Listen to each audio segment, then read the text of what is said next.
Өнөөдөр сорилтыг даван туулах итгэл гэсэн сэдвийн хүрээнд Бурхны үгсээс судлахад энэ цаг мөчийг зориулъя. Чусооны үед бараа зархаар хамтдаа явдаг хоёр худалдаачин байжээ. Энэ хоёр худалдаачин зан чанарын хувьд ялгаатай байв. Нэг нь гомдлох дуртай бол нөгөө нь хизээд л өөдрөг байдаг байв. Өөдрөг үзэлтэй гэхээр альвааг шууд хүлээж авдагч, ямиг зохих ёсоор хийдэггүй хүн гэсэн үг биш. Харин ямар ч нөхцөл байдалтай тулгарсан, гомдлож дургүйцдэггүй хүнийг хэлж байна.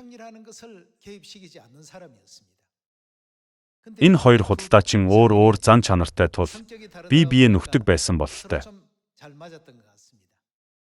Тэр хоёр зуны нэгэн бөхчим халуун өдөр маш өндөр уулыг давах шаардлага гарчээ. Одоогийн шиг автомашин байсан бол ядах юмгүй, давхиад л давчих байсан ч машин тэрэг байхгүй үе байсан болохоор явганаар тэр уулыг давах ёстой болж. Тэгтэл үргэлж гомдолдог худалдаачин "Ёх, энэ халуунд хэдийн нэвт хүлэрчхөөд байхад тэр өндөр уулыг яаж давах болж байна гэж хэлв. Ингэж тэр хамаг байдгаа тоочин уулын цаана байгаа тосгон руу явах дургүй байв. Харин дандаа өөдрөг байдаг нөгөө хүн нь тэгж бодоогүй байгаа юм. Найзаа, юу ярина вэ? Зуны энэ халуунд ямар худалдаачин тэр уулыг даваад энэ тосгонд бараа зархаар ирэх юм бэ? Худалдаачид ирэхгүй энэ тосгонд бид очвол өнөөдөр үрж яваа бүх бараагаа зархтаа л зарна. Өнөөдрийн энэ цаг агаар бидэнд өгсөн эрүүл биш үү гэв. Энэ хоёр хүнд үзэл бодлын ийм ялгаа дандаа гардаг байжээ. Нэг нь ирж буй зовлон бэрхшээлийг л үргэлж боддог бол нөгөө нь бэрхшээл зүтгэлийн дараа олж авах үр өгөөж шагналыг байнга боддог байв.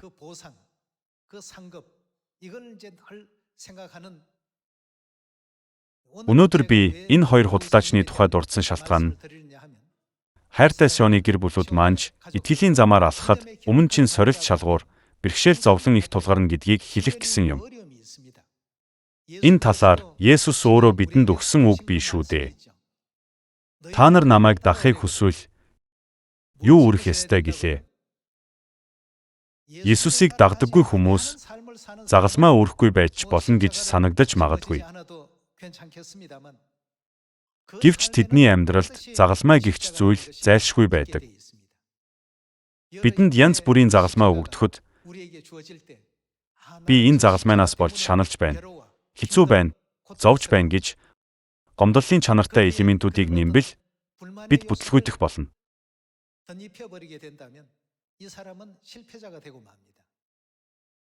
Гэхдээ зовлон зүдгүүр хичээл зүтгэлийн дараа ирэх шагнал, ерөөлийг боддог хүмүүс хизээч ийм юм ярихгүй.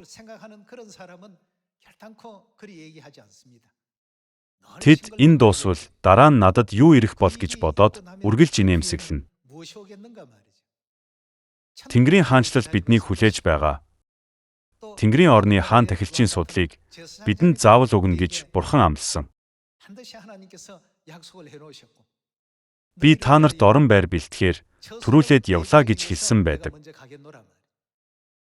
Бурхан хүүхдүүдээ эргэн ирэхийг нь хүлээх зураа Тэнгэрийн хаанчлалд хүүхдүүддээ орон байр бэлтэж байгаа гэж төсөөлөд үзээрэй. Бид түр байж байгаад явах ёстой. Аянчны энэ ертөнцид ганц өрөөнд амьдрах, эсвэл том харшид амьдрах нь ямар ялгаатай гэж. Хааштай түр зууралт дайраад өнгөрөх газар шүү дээ. Аянчны амьдралаар амьдардаг сүсэг бишрэлтэй хүмүүс байдаг бол тэнүүлчийн амьдралаар амьдардаг хүнч бий. Аялагч хүний хувьд маргааш тэр гэрээс явах юм чинь. Хүнжил нь нимгэн байна уу? Гоёмсог байна уу? Ханийн цаас нь гоё байна уу? Энгийн байна уу? Түүнд хамаагүй.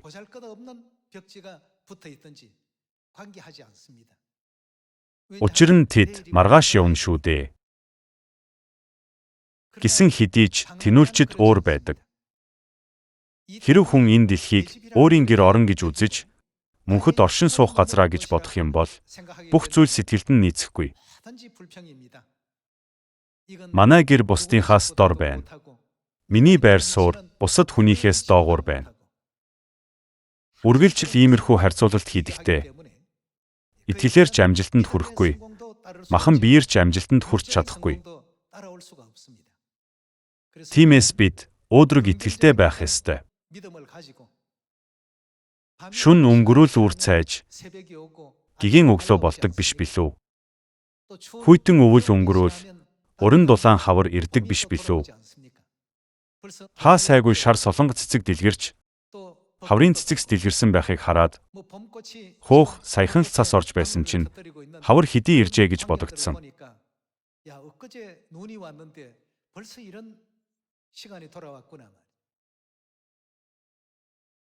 Гэр бүлүүдээ бидний амьдрал дах бүх зүйл үрд үргэлжлэхгүй.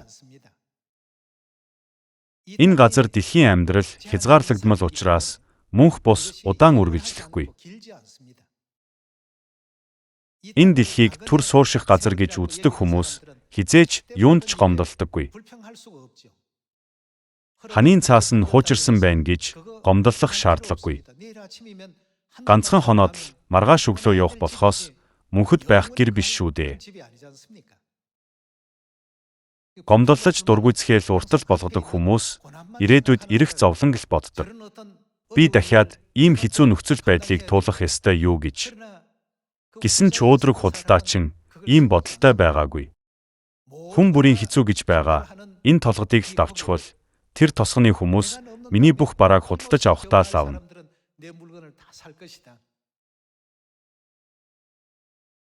Ийм бодлоор явбал тэр толгодыг давах тийм ч хэцүү биш. Өнөөдөр бид үүнийг санаж авцгаая. Анхны сүмийн үед элч нар амьдралынхаа сорилт бэрхшээлийг даван туулахын тулд ямар итгэлтэй байсан бэ? Илч Паул 5 удаа 39 ташуурдуулахдаа ч эцэст нь надад амийн зөвхт байдлын титэм өгнө гэсэн итгэлтэй байсан. Үүнд л итгэж идэвхтэй амьдарсан анхны сүмийн итгэлийн өвөг дээдсүүдийн амьд жишээг бид зүгээр нэг үг өгүүлбэр төдийхнөр хүлээн авахаас илүү тэд үнэхээр ийм амьдрал туулсан гэдгийг гүн гүнзгий ухаарч тэдний мөрөөр дахахыг хичээх учиртай юм.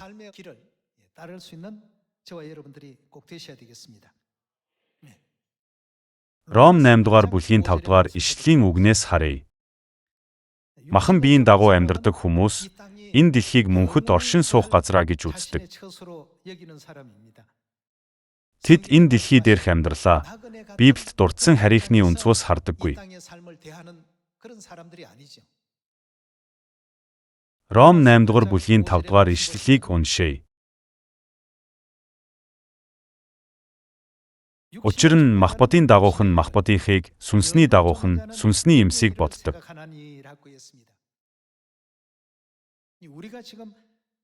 Бид одоо сургаал хүлээн авч байгаа нь сүнсний амьдралын л төлөө юм шүү дээ. Гэтэл заримдаа сүнсний амьдралаар амьдарч буй хүмүүс махан биеийн дагуу үйлдэж, эргэн тойрны бүх нөхцөл байдлыг энэ үүднээс харж, ажиглаж, тайлбарлавал сүрэлт хүрнэ.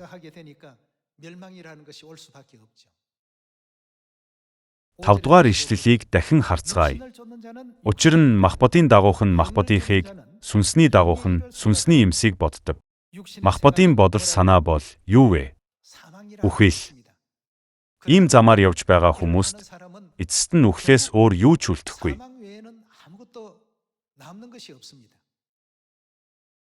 Махбодын бодол санаа бол үхэл, сүнсний бодол санаа бол ам ба амар тайван билээ. Учир нь махбодын бодол санаа бол юу гэсэн байна? Бурхны эсрэг дайсан болоход хүргэдэг үйлдэл юм. Учир нь махбодын бодол санаа бол Бурхны эсрэг дайсагнал юм. Учир нь энэ нь Бурхны хуульд захирагддаггүй бөгөөд тэгж чадах ч үгүй. Махбодын хор байгсад Бурханд таашаагдаж чадахгүй.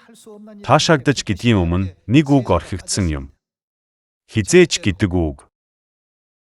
Ийм хүмүүс Бурханд хизээж таашаагдаж чадахгүй. Махбодын хор байгсад Бурханд таашаагдаж чадахгүй. 9-р ишлэл. Хэрэг Бурханы сүнс үнэхээр та нарын дотор оршиж байвал та нар махбодоор бус харин сүнсээр байна. Хэрв хэн нэгэнд Христийн сүнс байхгүй бол тэр түүнийх биш. Итгэгч нарч бай, тэргүүлж яваа зүнч нарч бай. Бидний өмнө дов толгод бий. Саад бэрхшээл бий. Бидний хэцүү болгодог хүчин зүйлс мэдээж бий. Бид ийм шалгууртай тулгархдаа би хизээ тэнд очих юм бол доо гэдэл сэтгэл дэх хамаг байдгаа удлаад байж болохгүй. Би тэр замаар өгсөд нэг гарчхвал гэрэл гэгээтэй ирээдүй. Тэнгэрийн хаанчлалын эрдэнэс тэнд байгаа гэж боддог хүмүүс бий. Ёх, хэцүү байна. Би үхэх гэж яг одоогийн зовлонгоос бодоод алхдаг хүмүүс бас байдаг. Эцсийн дүндээ ийм төрлийн хүмүүс хизээч оргилд нь хүрч чадахгүй шантарна. Ийм сэтгэлгээгээр оргилд хүрэх огт боломжгүй. Гэхдээ тэнд асар их үн цэнтэй эрдэнэс байгаа гэж төсөөлөд үзтээ. Тэгвэл тэр толгод ууд өгсөхгүй хүн байх уу? Жирийн үед арай ядан алхдаг хүнж тийшээ нисээд гарна. Биднийг нисгэд хүргэдэг хүч яг юу билээ? Тэнгэр ихийн бидэнд үргэлж өгдөг Тэнгэрийн хаанчлалын найдвар биш үү? Тэр лероо алдрыг хараад бид сайн мэдээний замаар алхах ёстой. Гэтэл Яна өнөөдөр энэ халуунд тэр толгод руу өгсөн гэхээр ёстой хөл сурсах юм байна л даа гэж боддоггүй гэж үү? Хэрэг бид тэр толгодын цаана олон хүн баптизм хүртхийг тэсэн ядан хүлээж байна гэж бодвол алхаа хөнгөрөөд л ирнэ. 13 дугаар ишлэлээс хамтдаа харцгаая. 8 дугаар бүлгийн 13 дугаар ишлэл. Учир нь хэрв та нар махбодын дагуу амьдрал үхэх ёстой. Харин та нар сүнсээр биеийн үйлсийг үхэлд хүргэвэл амьдрах болно. Учир нь Бурханы сүнсээр удирдуулж байгаа бүхэн нь Бурханы хүүгүүд юм.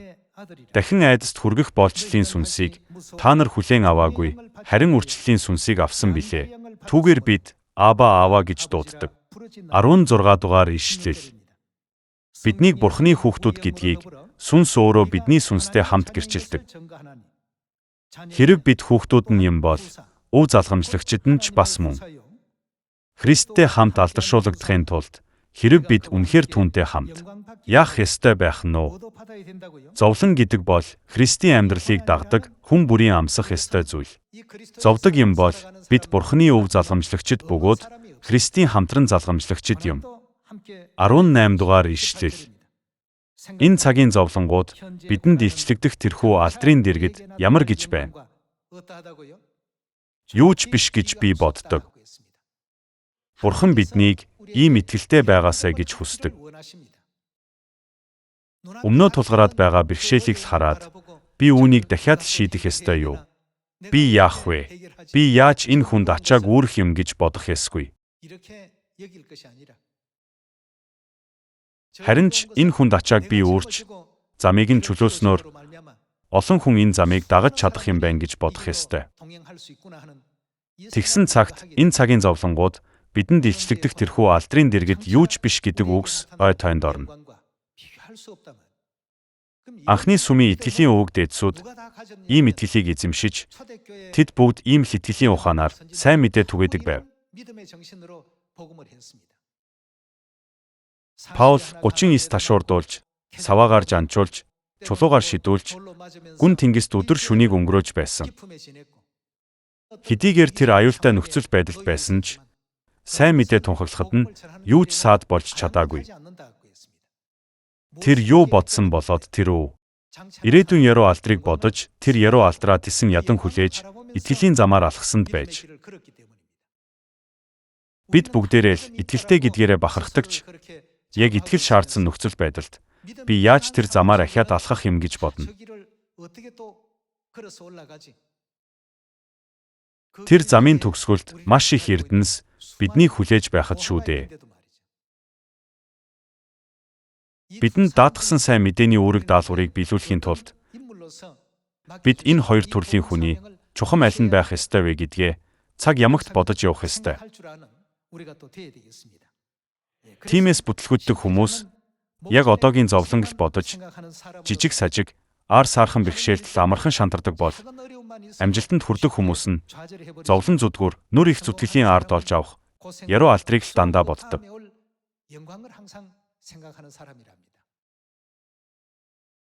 Манай Сионы гэр бүлүүд Бурхны өмнө бүтэл муутай байх биш. Харин ч бүгдээрээ сайн мэдээнд ч бай, өөр юунд ч бай, амжилтанд хүрч Бурхны өмнө бахархалтайгаар зогсоосоо гэж би хүссэн найдаж байна.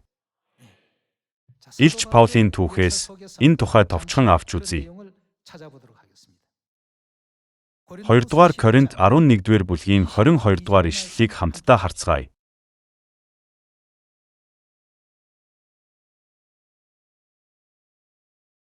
Тэд еврейчүүд үү? Би ч бас. Тэд израильчууд үү? Би ч бас. Тэд Авраамийн үр удам уу? Би ч бас. Тэд Христийн үйлчлэгчид үү? Би ухаангүй мэд ярьж байна. Би бүр ч илүү. Зүдэл зүтгэлээрээ ч илүү, хоригдсноороо ч илүү бөгөөд тоо томшгүй жанчуулж, үргэлж үхлийн аюулд байлаа. Юдичууд намайг 5 удаа 39 ташуурдсан. Намайг саваагаар 3 удаа жанчиж, 1 удаа над руу чулуу шидцгээж байв. 3 удаа би усан онгоцны суурилд өртөж, гүн тэнгист өдөр шөнийг өнгөрөөж байлаа. Ахин дахин аялахдаа гол усны аюул, дээрэмчдийн аюул, овог нэгтний аюул, харийнхны аюул, хот дах аюул, цүл дэх аюул, тэнгис дэх аюул, хуурамч ах дүүсийн дундах аюул. Зүдэл зүтгэл, дараа дарамт, байнгын нойр дутал, үлдэл цангал, үргэлжийн мацаг, ноорол нүцгэрэл, даарал хүрэлт байлаа. Энэ бүгдээс гадна би өдөр бүр бүх чуулгануудын төлөө зовнох дарамтад байна. Мөхсдөд байгаа хэний төлөө би мөхсдөөгүй гэж, бүдрээд байгаа хэний төлөө би шатаагүй гэж. Сайрхах ёстой бол би мөхсдлөөрөө сайрхана. Паулчин амьдрал ийм л байж. Өдөр бүр сайн мэдээ тунхаглахдаа даарч хурч, хувцас хунар муутай явж, заримдаа хүмүүст гадуурхагддаг байсан ч тэрээр Бурхны амийн үгийг тунхаглахаа зогсоогоогүй.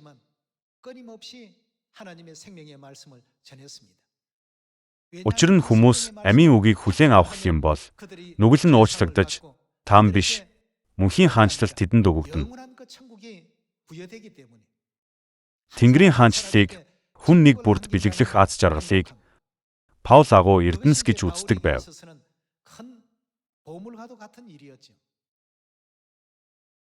Амралтын өдөр болгоноор зүнчийн эхнэрүүд гал тогоонд амттай хоол хийж гэр бүлүүдэд өгдөг. Энэ нь асар их хүчин чармайлт шаарддаг гэдгийг би мэднэ. Тэр тусмаа цаг агаар халуун үед зуухны дэргэд хүн зогсон гэдэг бүрч хэцүү. Гисэн хэдий ч энэ бүх хүчин зүтгэлийн эцэст бидний алдагдсан Тэнгэрийн гэр бүлүүд эцэг эхийн ингэрт эргэн ирнэ. Дэлхий дээр сайн мэдээ бүх хүнд тунхаглаж дуусах тэр өдөр Бурхны сүнслэг биетэй адил бид ч төгс өөрчлөгдөж Тэнгэрийн хаанчлал руу их нутагтаа буцна гэсэн итгэлээр хүнд бэрхийг яалж зүнч нар, зүнчийн эхнэрүүд гээд хүн бүр дор бүрнээ өмнөө байгаа дов толгод өндөр уул ууд авирсаар л байна.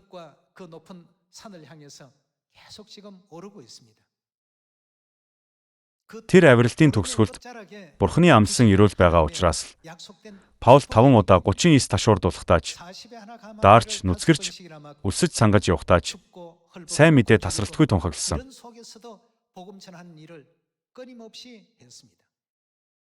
Ийхүү Паул эцэст нь юу гэж хэлсэн бilé? Одоо би хийх ёстой зүйлээ бүгдийг хийсэн. Би энэ дэлхий дээр гүйцэх ёстой үүрэг даалгавраа гүйцэтгсэн. Одоо надад зөвхт байдлын тэтэм зэхэгдсэн байгаа. Энэ бол Бурхны амлсан зүйл. Би үүнийг л харж, өдийг хүртэл бариагаа болгон идэвхтэй гүйж ирлээ гэж хэлсэн.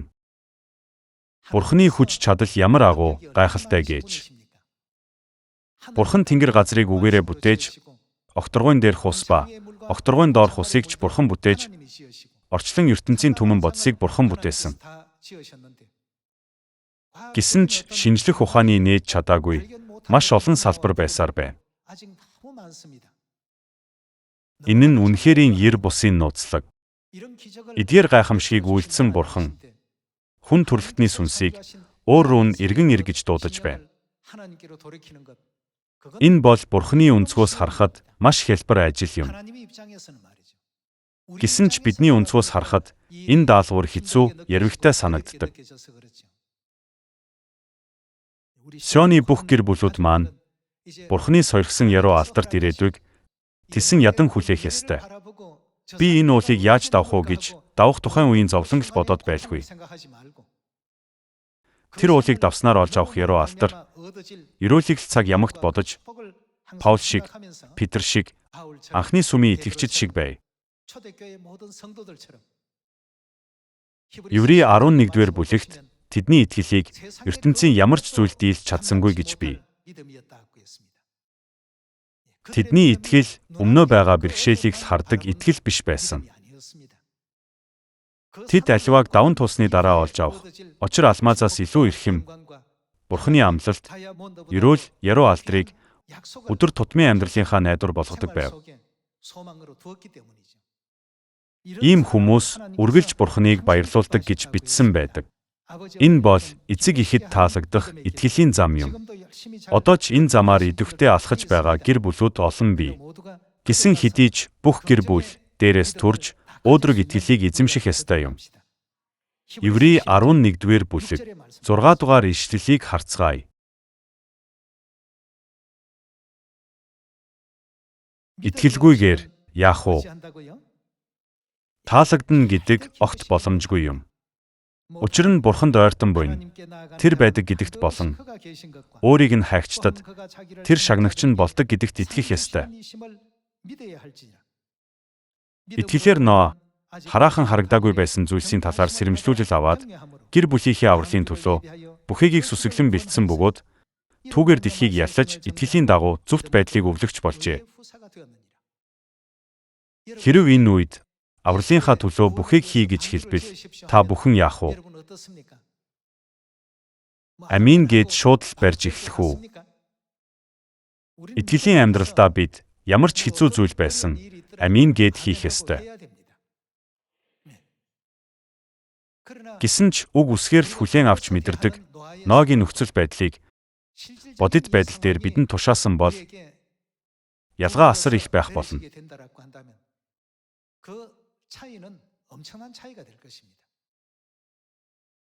Хэцүү гэж үзэх гэр бүлүүд олон байж магадгүй. Би яаж энэ бүгдийг хийж чадах юм гэх мэт түгших бодлоод ч их төрөх байх. 12 тандагчийн 10-ийнх нь бодол ийм байсан. Өмнө маань хүндэлсэх дийлдэшгүй Ирихогийн цайзыг Израилийн туршлагагүй цэргүүд бид яаж эзэлж чадах юм бэ гэж л бодож. Тэд ажигласан зүйл дээрээ үндэслээд энэ огт боломжгүй гэж үзсэн. Тэд Бурханы бүх амлалтыг мартчихсандаа тэр. Бурхан бидэнд Тэнгэрийн хаанчлалыг амласан. Яг одоо тулгараад байгаа бэрхшээлүүд дээр л хамаг анхаарлаа төвлөрүүлчихэд бусад бүх зүйлээс зайлсхийхгүй байцгаая. Энэ үүргийн ард эцэг эхийн амласан амлалт бий. Бурхан бүх зүйлд тусалдаг.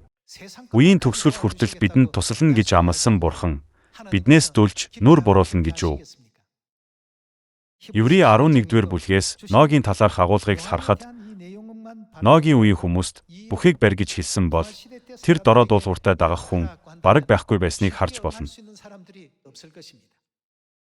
Ноагийн шиг итгэлтэй хинч байгаагүй тул Бурхан үнийг Ноад даатгсан биш үү? 11-р бүлгийн 24-р ишлэлээс уншъя. Итгэлээр Мосе 90 цент хүрээд фараоны охины хүү гэж нэрлэгдэхээсээ татгалзав. Нүглийн цаг зуурын зугаанаас Бурханы хүмүүсийн хамт ад үзэгдсэн дээр гэдгийг тэр сонгосон юм. Бурхан сүү зүгийн балаар урсах Канаан нутгийг өгнө гэж Мосе мэдэж байсан учраас түр зуур амсах зовлонг тэр сонгосон. Бурхан өөрийн ард түмэнд тэр газар нутгийг гарцаагүй өгнө гэдэгт Тэр итгэсэндээ л Египтийн хааны гэр бүлд идэлх нүглийн цаг зуурын зугаанаас Бурхны хүмүүсийн хамт ад үзэгдэх нь илүү их баяр баясгалан, баяр хөөр гэж үзсэн гэсэн байна. 26 дугаар ишлэл. Христийн төлөө буруутгагдах нь Египтийн эрдэнсээс агуу их баялаг мөн гэж тэр үзжээ. Учир нь тэр юу харж байлаа гэсэн бэ? Шагналыг харж байлаа. Тэр өндөр уулыг л нэг давчхвал бидэнд ирэх хэмжээшгүй өрөөлүүд үгээр илэрхийлэхийн аргагүй эрдэнсийг авна гэсэн найдвар бидэнд байх ёстой. Эцсийн эцэст бид үүнийг л эхлээд хардаг итгэлээр сайн мэдээг зохих ёсоор тунхагладаг байх ёстой юм. Манай сайн мэдээнээс өөр ертөнцийг аварч чадах сайн мэдээ байхгүй. Тийм учраас энэ ажлыг хэн хийх ёстой байх нь вэ? Энэ бол бидний хийх ёстой ажил. Бидний хийх ёстой ажил байтал бид санаа алдаж хизээ энэ их юмыг хийндэ гэж эмээх хэрэггүй. Та бүхнийг үнэн хүлээн авах үед энэ замаар явж байсан хүн ганц хоёр л байсан байх. Гэсэн ч төд удалгүй илүү олон хүн энэ замаар алхаж байна. Бурхан тэднийг илгээсэн. Өнөөдөр бидэнд даатгсан ажлууд нь дэлхийн бусад хүнийхтэй харьцуулахад арай өндөр гүвээ мэд санагдаж магадгүй. Гэхдээ тэдний гүвийг давлаач гэсэн олж авах юм юу ч байхгүй. Харин бидний гүвийн хувьд бид түүнийг давах юм бол яах билээ? Бурханы бидэнд бэлтгэсэн нүд үзээгүй, чих сонсоогүй, хүний зүрх сэтгэлд ороогүй ертөнцийг бидэнд амласан ирэх бүх үеийн турш үрд эзэмших ертөнцийг бидэнд өгнө.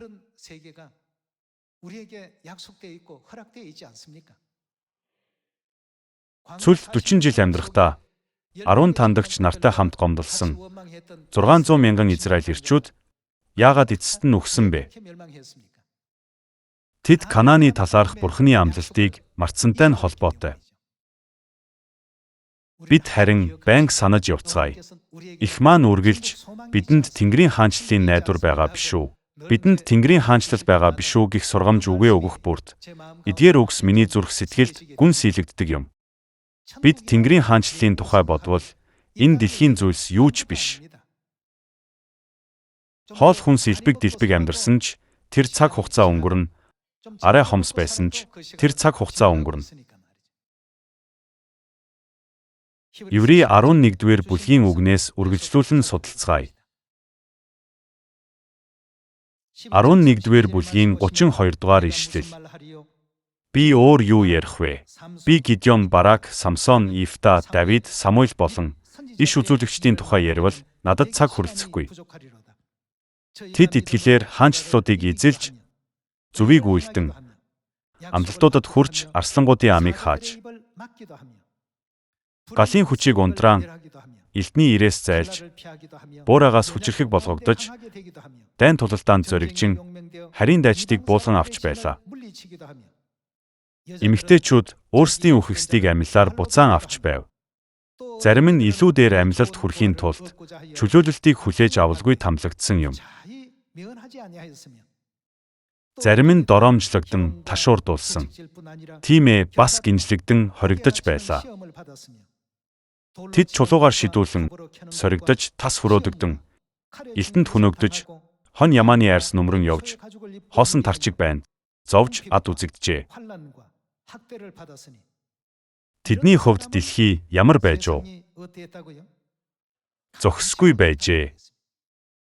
Тэдний ийм итгэл хаанаас гарсан бэ? Хэрэв тэд энэ ертөнцийг л харсан бол тэднээс ийм итгэлийг бид хизээч олохгүй. Тэд толгодын цаана Бурханы бэлдэж байгаа Тэнгэрийн хаанчлалын үнэт эрдэнсийг харсан учраас л ийм итгэлтэй байсан. Хэдийгээр зам нь өгсүрч гэлээ. Энэ нь тийм ч хэцүү айгаад байх юм биш. Учир нь бидний найдвар тэнд оршдог. Бид юу ч тулгарсан бай. Дээр дурдсан гомдолдог худалдаачин шиг Байнга гомдлож итгэлийн замаар алхахын оронд Бурхны бэлтгэсэн яруу алдрыг л харж толгод ууд юу ч биш юм шиг өксөж чаддаг байвал сайн сан гэж бодогдох юм.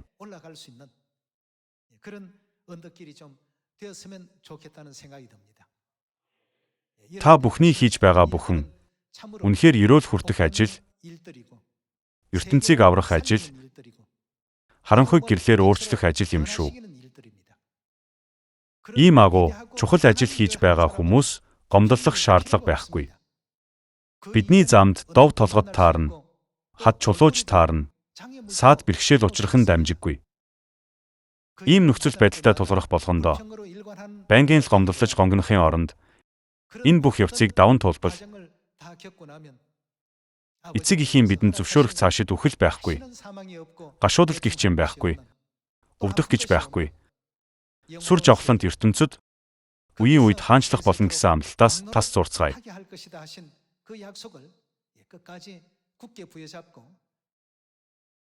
Тиймээс энэ жилийг бүх Сионоос сайн мэдээ дууссан гих баярт мэдээг Иерусалим тэнгэр ихтэй өргөх сайхан жил болгоцгоё. Бид бол анхны ирэлтийн үеэс 7 дахин илүү хүчтэй ариун сүнсний гэрлийг авч байгаа Бурхны хүүхдүүд. Ариун сүнсний бэлэг хүч чадлын ердөө 7-ны 1-ийг л хүлээн авсан хүмүүс ч дэлхийд дийлэхээргүй тийм сайхан итгэлтэй амьдарсан байна. Хэрв тэд бидэнд та нар тийм их ерөөл, ивэл авсан хэрнээ, яагаад бодол чинь ийм богино, явцуу юм бэ гэвэл яах вэ? Бид ийм үг сонсож болохгүй байхаа. Амсах зовлон түр зуурынх. Гэхдээ бид ирэх ертөнцийн тухай бодохоор дэндүү жаргалтай хөөрөн баярлдаг. Ийм итгэлээр Тэнгэр эцэгтэй баяр баясгал нь болж, Тэнгэр ихтэй бахархал нь болох тийм Сионы шилдэг хүүхдүүд болоорой гэж захиад сургаалаа үүгээр дуусгая. Баярлалаа.